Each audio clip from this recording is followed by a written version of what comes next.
NEET தேர்வு எழுதச் சென்ற மாணவி ஒருவர் தான் கட்டியிருந்த தாலியை கழற்றி கணவனிடம் கொடுத்துவிட்டு சென்ற சம்பவம் பேசுபொருளாக மாறியுள்ளது. என்ன நடந்தது விரிவாக பார்க்கலாம்.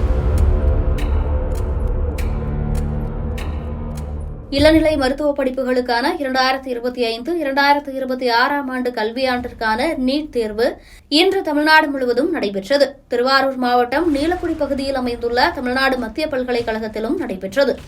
மொத்தம் 3 மையங்களில் நடைபெற்ற இந்த தேர்வை திருவாரூர், மயிலாடுதுறை, நாகப்பட்டினம் உள்ளிட்ட மாவட்டங்களைச் சேர்ந்த 1481 மாணவ மாணவிகள் எழுதினர். காலை 11 மணி முதல் மாணவ மாணவிகள் தேர்வு மையத்திற்கு உள்ளே அனுமதிக்கப்பட்ட நிலையில் 1:30 மணிக்கு அவசரமாக வந்த மாணவி ஒருவர் தாலி அணிந்திருந்த காரணத்தால் அவருக்கு உள்ளே செல்ல அனுமதி மறுக்கப்பட்ட நிலையில் தன்னுடைய தாலியை கணவனிடம் கழற்றி கொடுத்துவிட்டு வேகமாக தேர்வு எழுதச் சென்றார்.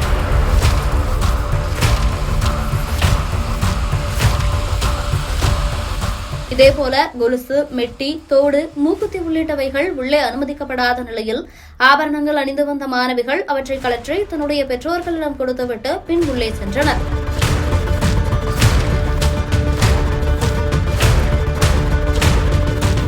நீட் தேர்வு எழுத வந்த மாணவர்கள் மற்றும் அவர்களோடு வந்த உறவினர்கள், பெற்றோர்களில் பலரும் தேசிய தேர்வு முகமை முறையான முன்னேற்பாடுகள் செய்யாததால் கடும் அவதிக்கு ஆளாகினர்.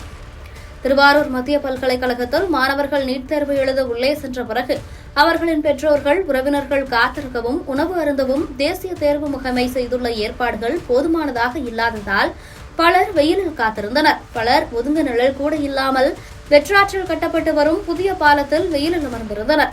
கேந்திரிய வித்யாலயா பள்ளியில் தேர்வு எழுத செல்லும் மாணவர்கள் உள்ளே 1 கிலோமீட்டர் நடந்தே செல்லும் சூழலுக்கு தள்ளப்பட்டனர். அங்கு முறையான வாகன ஏற்பாடுகள் செய்யப்படவில்லை எனவும் குற்றச்சாட்டுகள் எழுந்துள்ளன.